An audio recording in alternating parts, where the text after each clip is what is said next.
Farmer Dean here, and today I'm going to plant some cold weather crops. We've got about almost 2 weeks before the last frost date, so I'm going to come out and I'm going to plant some spinach, lettuce, carrots, beets.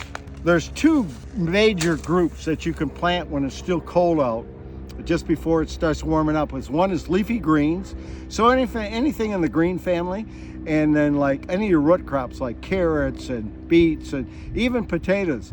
There's two mistakes that people make when they plant early, and I'm going to show you those two mistakes. I got a trusty tool here, and I'm just going to make an impression across, okay? You can see the impression. Now I'm going to plant, and here's the mistake. Most people plant too deep. Now, there's pelleted carrots and unpelleted. These are pellet carrots, and the reason why I like them is I can spread them out how I want. They're easy to work with. So that's why I like pelleted carrots. Now, here's the mistake. Don't cover them too deep. Everybody wants to plant too deep.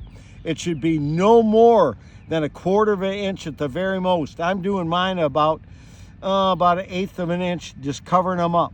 Second mistake is not getting enough moisture to them.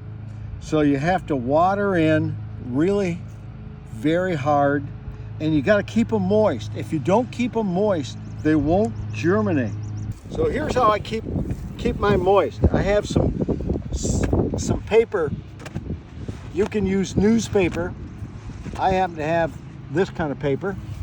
I've soaked it in water so it's moist, and now I'm just going to cover up my plants.